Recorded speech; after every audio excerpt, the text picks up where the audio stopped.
apa kabar Anda pemirsa? Selama 24 menit ke depan kami menghadirkan berbagai kisah inspiratif dalam keberagaman budaya. Saya Agnes Nambela, inilah Bingkai Sumatera. Mencintai lingkungan bisa dimulai dari langkah kecil dan sederhana, seperti dari rumah kita sendiri. Hal inilah yang dipraktikkan oleh Christina, seorang vegetarian asal kota Medan. Ia mengolah dan memilah sampah dari rumah, sekaligus mendonasikan sampah daur ulangnya.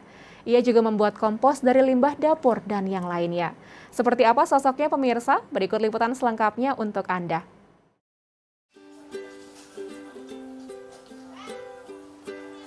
Menjalani hidup untuk ikut andil dalam mencintai lingkungan adalah komitmen Christina.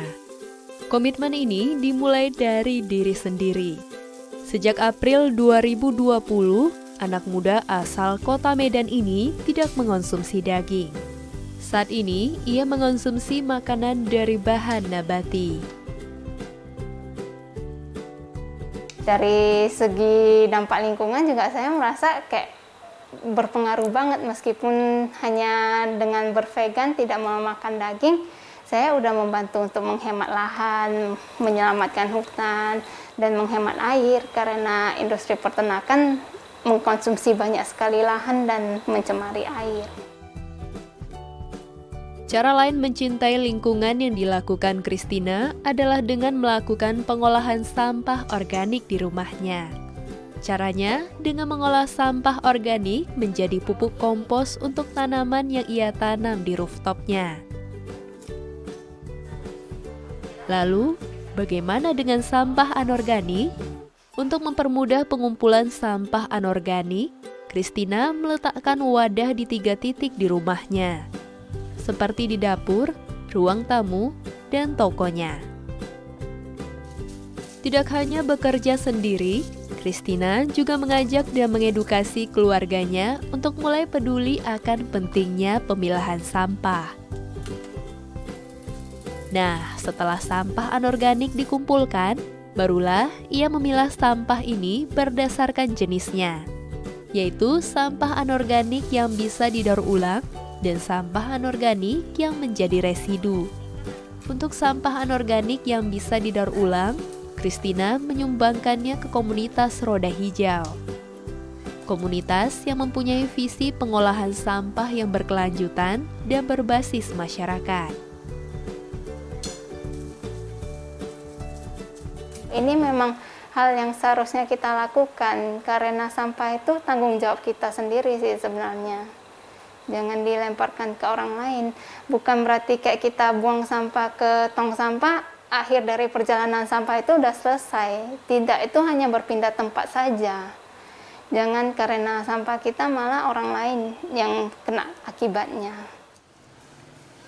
Dengan kebiasaan positif memilah sampah yang dilakukan oleh Christina, kini hampir 90% sampah yang dihasilkan dari rumahnya sudah bisa didaur ulang.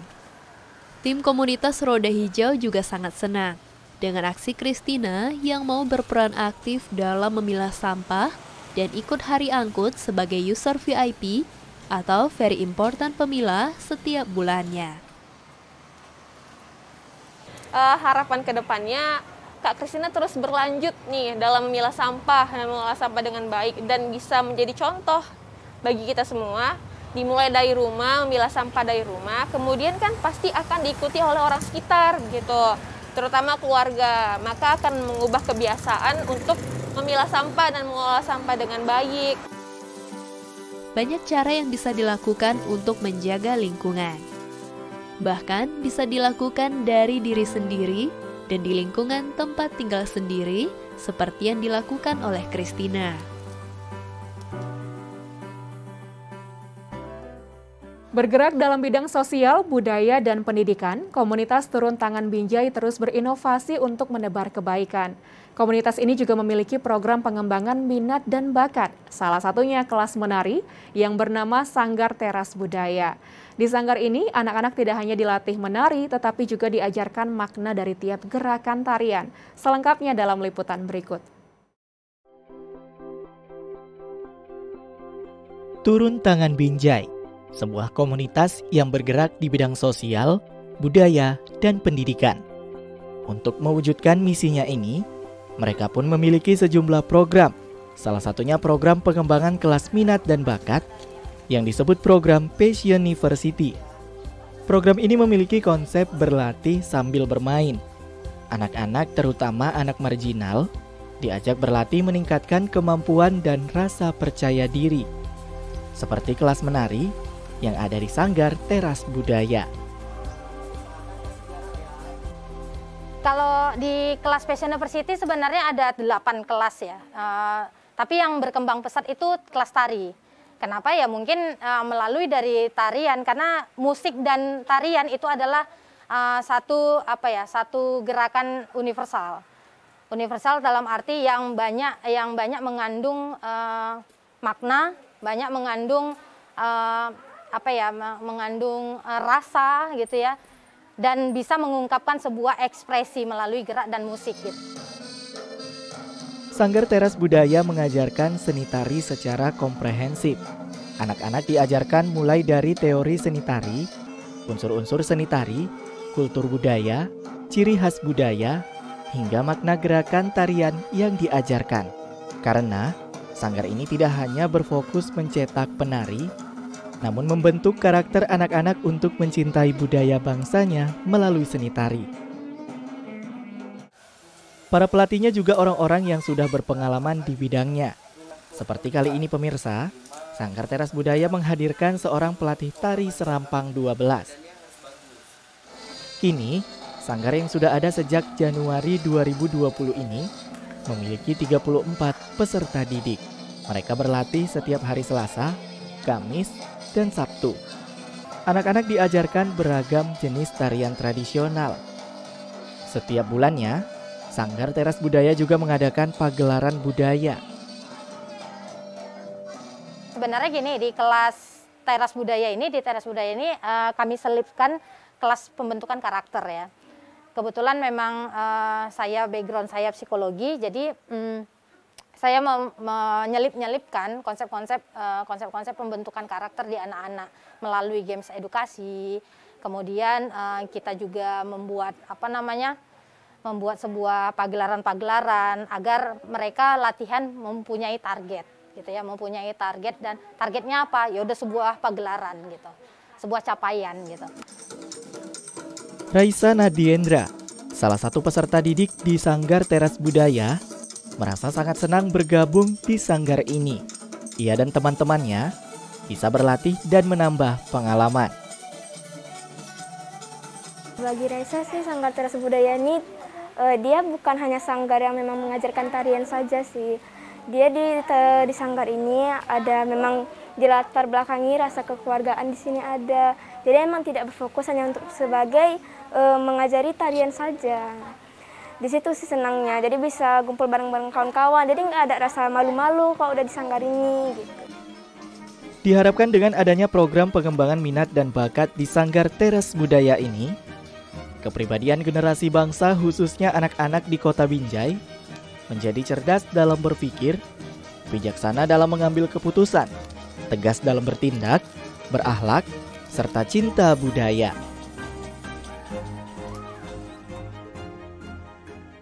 Kabupaten Kampar di Provinsi Riau merupakan salah satu daerah yang memiliki potensi wisata alam yang cukup banyak, baik dari segi alam dan budayanya. Seperti apa ya potensi alam dan kearifan budaya masyarakatnya yang masih terjaga? Berikut liputan selengkapnya untuk Anda. Kabupaten Kampar merupakan serambi Mekah Provinsi Riau yang wilayahnya dibelah oleh dua sungai besar, yaitu Sungai Kampar dan Sungai Siak. Lokasi wisata alam yang saat ini sedang naik daun adalah Ulu Kaso. Terletak di Desa Pulau Gadang, Kecamatan 14, Koto Kampar, Ulu Kaso merupakan sebuah danau buatan. Tersimpan kisah getir dalam proses pembentukan danau indah dengan hamparan pulau-pulau kecilnya ini. Danau ini tercipta dari proses pembangunan PLTA Koto Panjang yang diresmikan pada tahun 1997. Dam PLTA tersebut memotong aliran Sungai Kampar kanan dan airnya menggenangi areal seluas 124 km persegi. Dari kawasan wisata Danau Ulu Kaso, kita akan melihat potensi ekonomi rakyat pedesaan yang juga menjadi daya tarik wisata. Nah, sekarang kita berada di salah satu sentra kerajinan pandai besi di Desa Terata, Kecamatan Rumbio Jaya. Bermula dari swadaya masyarakat untuk menggabungkan usaha ekonomi masyarakat kita menjadi satu sentral. Semua yang ada di desa kita itu semuanya berada dalam satu binaan desa. Sebab kita berupaya untuk terus mengembangkan sampai ke Kementerian Pusat. Seorang pandai atau tukang mengolah logam atau besi menjadi berbagai peralatan. Keahlian yang telah ada sejak berpuluh abad lampau di Nusantara ini kerap kali dipandang sebagai simbol keteguhan dan kekuatan.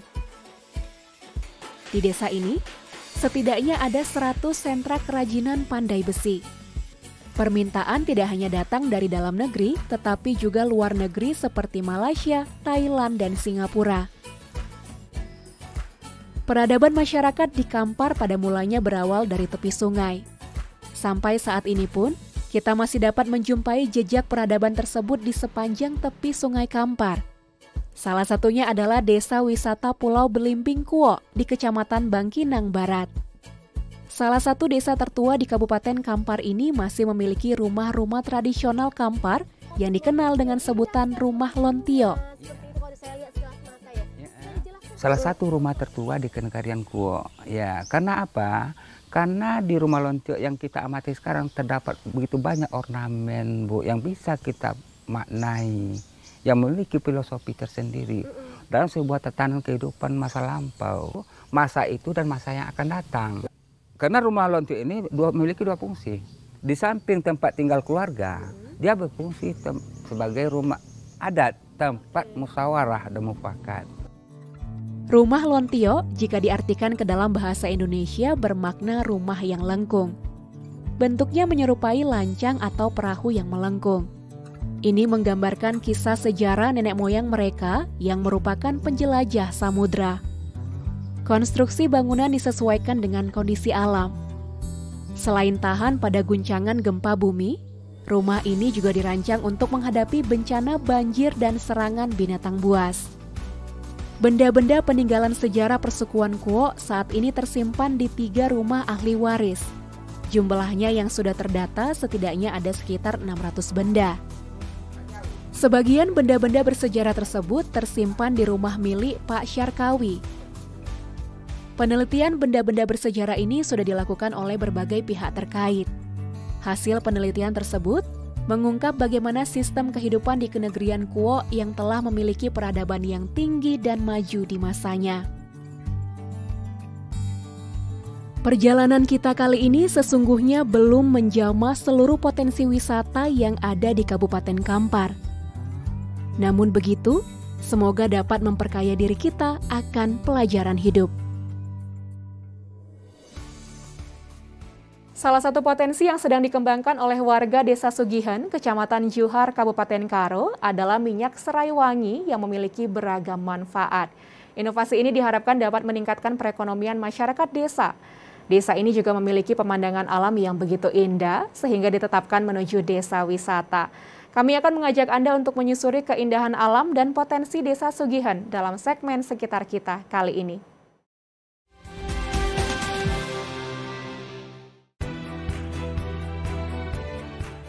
Desa Sugihan ini bagi saya adalah ladangnya kebaikan. Banyak yang harus kita timbulkan di sini karena memang Sugihan itu kalau misalkan saya tanya dari orang-orang di sini, ini adalah Sugihan yang kaya akan potensi-potensi yang ada di sini.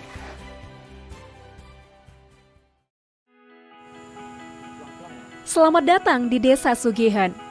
Setiap orang yang datang ke desa ini langsung disambut oleh landscape persawahan yang indah. Iya, Desa Sugihan memang menjadi produsen padi dari Kabupaten Karo. Beras Sugihan merupakan salah satu beras primadona. 60% lahan desa merupakan ladang sawah. Selain itu ada jagung, jeruk, coklat, dan komoditi lainnya. Desa yang berada di Kecamatan Juhar ini juga terkenal dengan toleransi dan kerukunan antar umat beragamanya. Menurut masyarakat setempat, kata sugihan sendiri memiliki makna berlimpah kekayaan alam.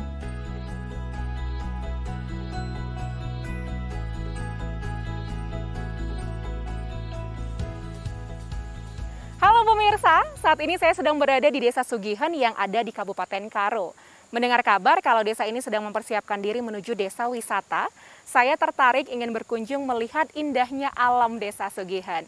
Nah, menariknya masyarakat sini juga sedang mengembangkan minyak serai wangi untuk meningkatkan kembali perekonomian masyarakat desa, terutama di tengah pandemi seperti saat ini. Nah, kali ini saya ingin mengajak pemirsa untuk mengenal lebih dekat seperti apa potensi Desa Sugihan.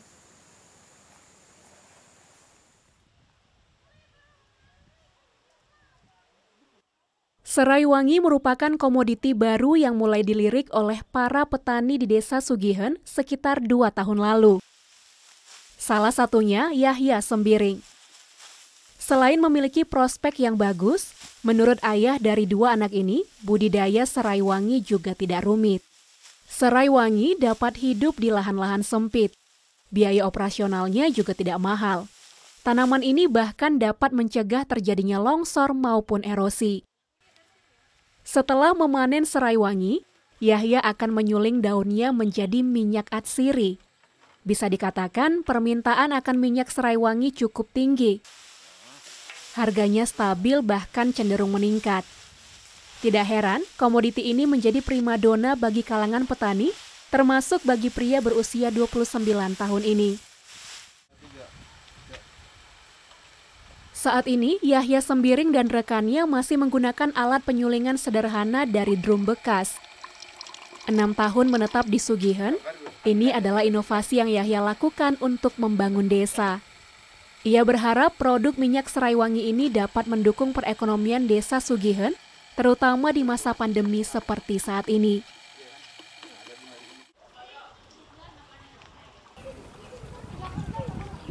Bagi masyarakat Desa Sugihan, Yahya Sembiring merupakan seorang pemuka agama.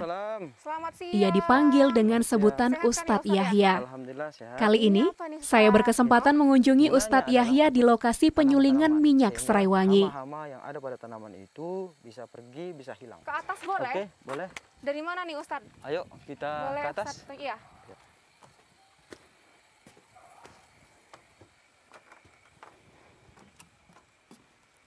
Agak lumayan ya. Iya. Oh, jadi Inilah dia. Apa tantangannya Ustadz dalam dalam memasarkan minyak serai wangi ini? Karena kan sebenarnya prospeknya ke depan sebenarnya besar ya gitu ya. Apa tantangannya sih yang Ustadz dan teman-teman rasakan? Tantangannya adalah kalau misalkan teman-teman kita menanam jagung, mereka diberikan modal dari apakah itu gudang jagung. Sedangkan serai wangi ini kita bermodalkan partisipasi, baik itu teman-teman kita, baik itu dari pemerintahan desa, kita ajak untuk bekerja sama sehingga pemerintahan desa ini menyiapkan lahan untuk kita, itulah kita tanam. Jadi kita harus bermodalkan dengan partisipasi. Sedangkan kalau misalkan nanam jagung, nanam padi, kilang padi itu memberikan pupuknya, obat-obatannya, dan kemudian operasionalnya. Dan begitu juga jagung, dari benihnya, pupuknya, operasionalnya, semua diberikan oleh kilang atau dari gudang itu sendiri. Sedangkan serai wangi kita ini harus kita bahu-membahu kepada masyarakat sehingga bisa kita ajak kerjasama. Apakah contoh bisa kita tumpangkan dulu serai wangi ini di ladangnya. Kalau misalkan di situ ada kopi, kita tumpangkan serai wangi. Kalau misalkan ada coklat, kita tumpangkan serai wangi. Nah, kedepannya apa lagi nih harapannya Ustadz dan teman-teman nih agar serai wangi ini benar-benar bisa jadi sebuah komoditi yang menjanjikan ya untuk Desa Sugihan ke depan? Kedepannya kita berharap adalah orang yang ingin membantu kita di sini sehingga serai wangi ini bisa kita kembangkan lebih apalagi, dan kemudian penyulingan kita ini masih bisa dikatakan kurang steril karena dia tidak memakai stainless, hanya sebatas pendinginnya saja pakai stainless. Sedangkan ini masih masih drum-drum bekas lah kita katakan, sehingga nanti suatu saat kalau misalkan umurnya sudah banyak, maka dia akan ada karat-karatnya. Maka kedepannya adalah bagaimana kita bisa merubah penyulingan Sriwangi ini dan cuka kayu itu menjadi sebuah stainless yang steril, sehingga bisa kita pasarkan lebih luas lagi ke depannya. Dalam perdagangan dunia, minyak serai wangi dikenal dengan istilah citronella oil. Selain memiliki beragam manfaat untuk kesehatan, minyak ini digunakan sebagai bahan baku industri seperti aromaterapi, sabun, parfum, kosmetik, dan lain sebagainya. Minyak serai wangi Desa Sugihen dihargai Rp15.000 per botol. Jika pembeli membawa botol bekas dari pembelian sebelumnya dan melakukan refill, akan mendapat diskon Rp5.000. Saat ini pemasaran masih dilakukan dari mulut ke mulut. Menariknya, setiap tamu yang berkunjung ke Desa Sugihen diberikan minyak serai wangi sebagai cenderamata. Sejauh ini, hasil penjualan minyak serai wangi juga digunakan untuk membantu pembangunan desa. Agar produksi minyak serai wangi ini semakin bertambah, pemerintah Desa Sugihen memberikan sebagian lahan desa untuk dipakai sebagai lokasi penanaman serai wangi. Langkah ini merupakan komitmen desa untuk mendukung inovasi warga. Saya dengar kan Desa Sugihen ini kan menuju desa wisata, gitu kan Pak? Iya. Nah, apakah kemudian serai wangi ini akan menjadi salah satu atraksinya nanti atau seperti apa? Iya, serai wangi jadi salah satu nanti jadi atraksi dari produk Desa Sugihen. Untuk para pengunjung ke Desa Sugihen, kita juga nanti untuk mengorbitkan serai wangi. Dan kami juga sangat berterima kasih kepada yang serai wangi ini, soalnya selama udah ada serai wangi ini, pengunjung-pengunjung ke desa kita ini agak lebih bertambah. Ya, pengunjung-pengunjung dari luar udah semakin banyak untuk melihat produk serai wangi. Inovasi dan perubahan dimulai dari warga. Potensi minyak serai wangi ini menjadi bagian untuk mendukung Desa Sugihen menuju desa wisata. Dengan hamparan sawah yang menyejukkan mata, ditambah harumnya minyak serai wangi, niscaya keunikan Desa Sugihen semakin dikenal oleh masyarakat luas.